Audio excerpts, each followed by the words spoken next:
Time for another episode of Local Roots. Hi, I'm Todd Studer. So Wednesday night, I had an opportunity to go to a networking event that was put on by Western Iowa Development Association, or WIDA, and very well attended. A lot of us gathered at Judge Richard Distillery in Carson, Iowa. First time that I'd ever been to that facility, and wow, it was tremendous.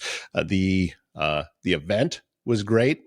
Got to meet a lot of people, set up some interviews that I'm going to be bringing to you later on next week, and also an interview that I'm going to be bringing you today as we are going to learn more of the backstory behind Judge Richard Distillery. I talked with Terry and his daughter Jill Richardson, and they have as I said, just a great place that they have built there in Carson.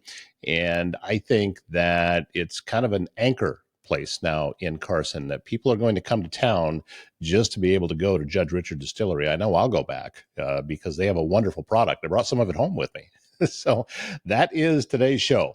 That'll be Terry and Jill Richardson from Judge Richard Distillery. You know, when it comes to finding a home for your aging loved one, Jean Bonker makes all the difference. As your local senior care advisor with assisted living locators in Western Iowa, she's more than a guide. She's someone who has walked this path herself. Jean helps families explore assisted living, memory care, nursing homes, and in-home options. And here's the best part. There's no cost for her services. So you can bring her in and she's going to help you out. And you never have to pay Jean directly.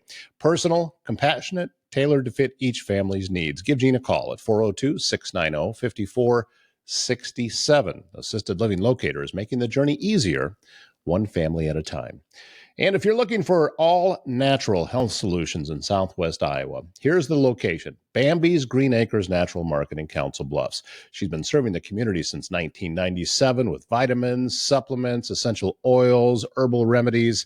37 years of experience right there. Bambi's going to help you reach your health goals. You'll find her at 805 South Main Street in Council Bluffs. Bambi's Green Acres Natural Market, putting health in your hands. A trip over to Carson brought us to Judge Richard Distillery, and this is Jill and Terry Richardson. Thank you so much for hosting the WIDA event tonight, that everybody's still out there having a great time. And this is my first opportunity to come into your, is it a tasting room officially? Is that what it's called? That is correct. So yeah, it's beautiful. You did a wonderful job here. How long has it been open?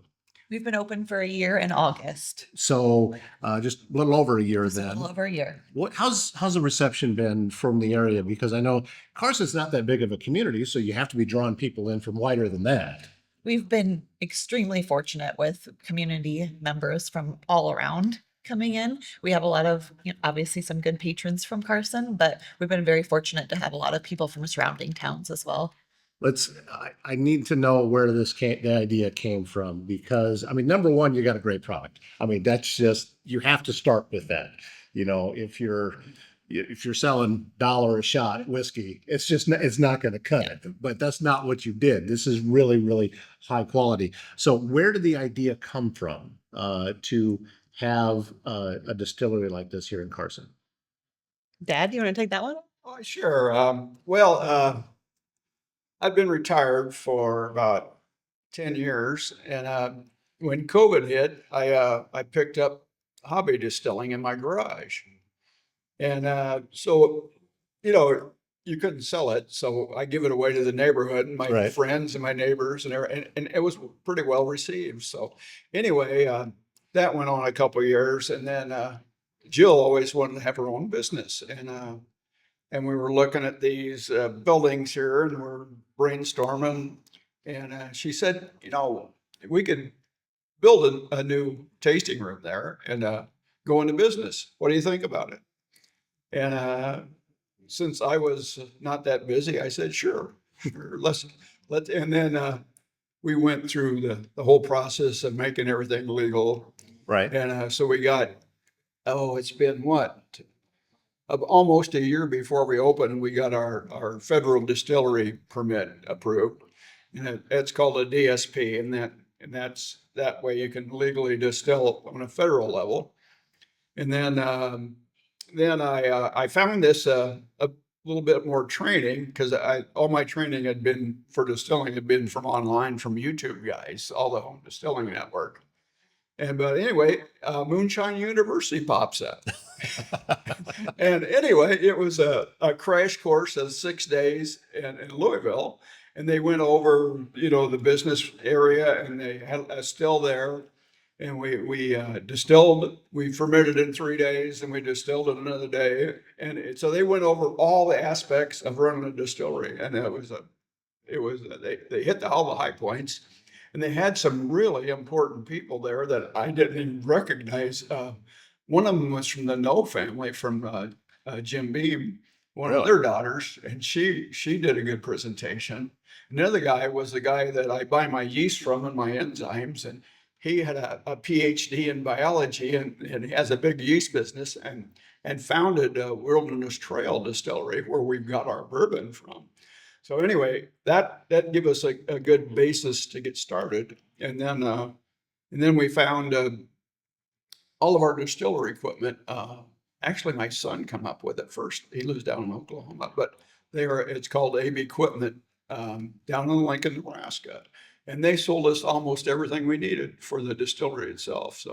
So we got that rolling, and finally got that hooked up and all the bugs out of it. And so we've been making some whiskey this year.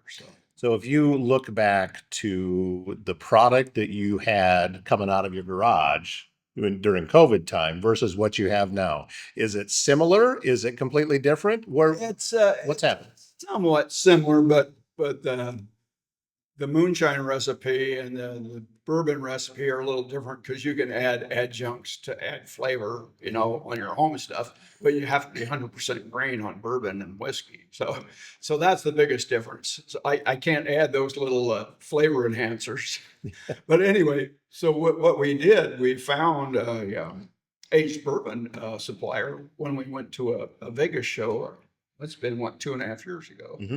And so we've been dealing with them ever since. We buy 4 barrels at a time. We put those together, and we've been blending that down to 96 proof because that seemed to be where we like to drink it. And so we're on our 3rd batch right now. We got 4 barrels in the basement, 5-year old now, that we're about ready to put in bottles. Is that about the sweet spot for you as far as the length of age?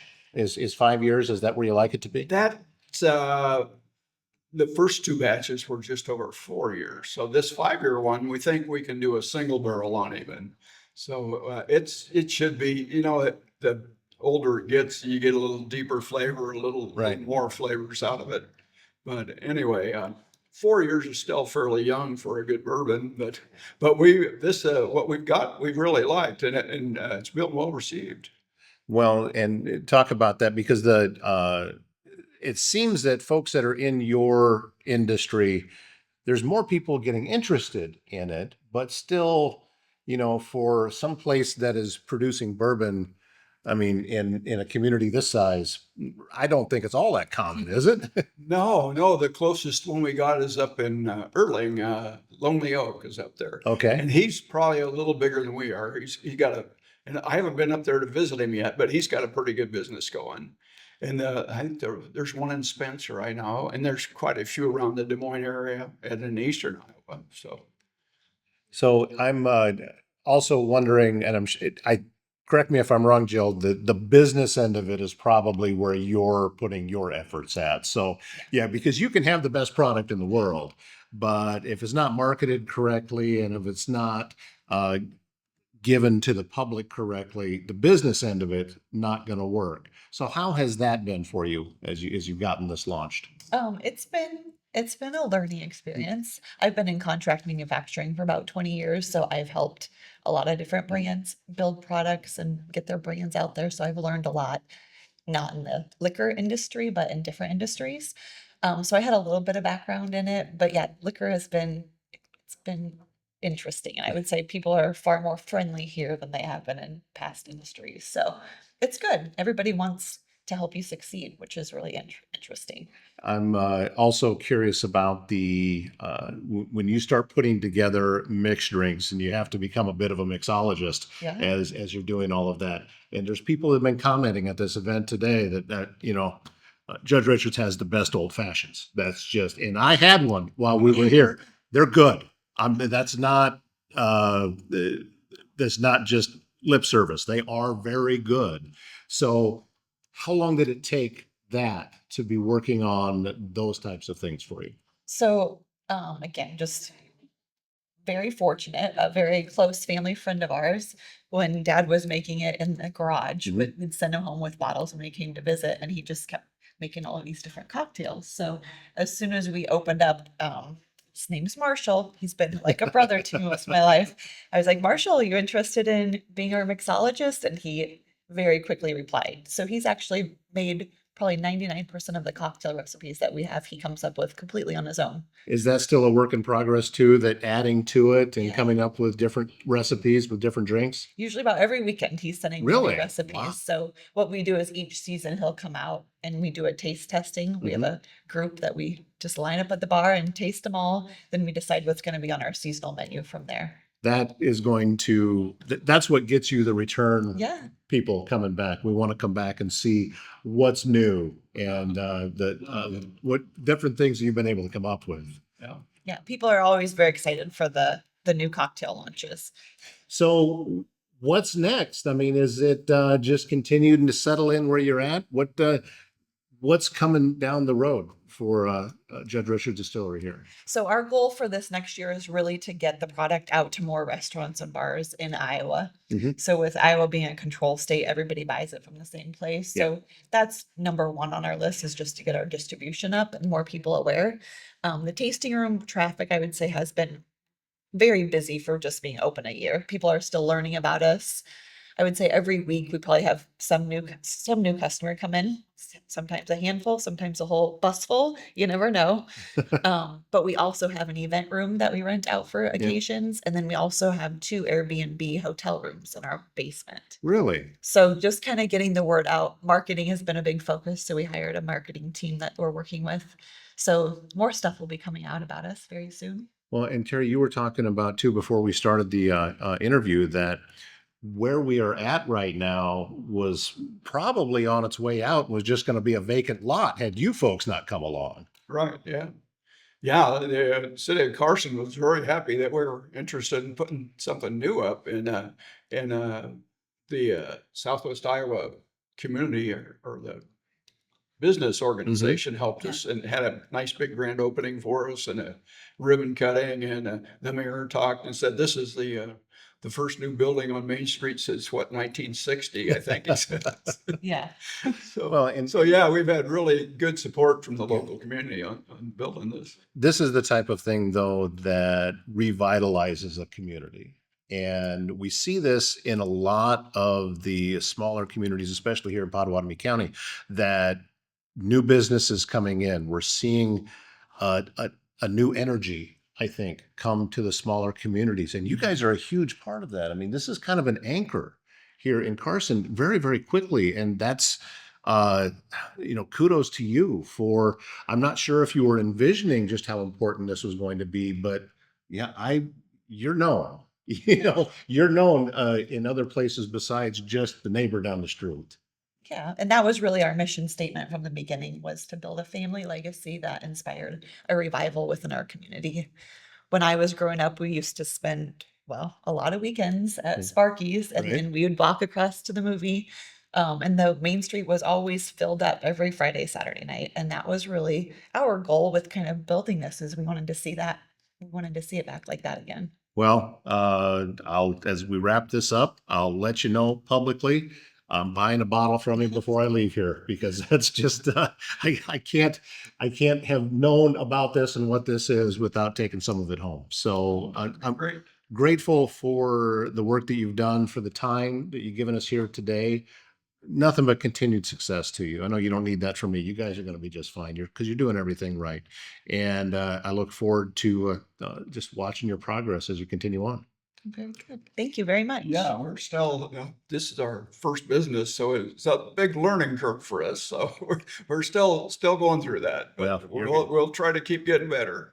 Small businesses around Southwest Iowa. I am a big fan, and I'm also very encouraged as to how many are coming along. And I met, as I said, a lot of them last night. A lot of young people being entrepreneurs now in the small communities around us. So get out there, visit their shops, visit the coffee shops, the bakeries, the stores, whatever it might be.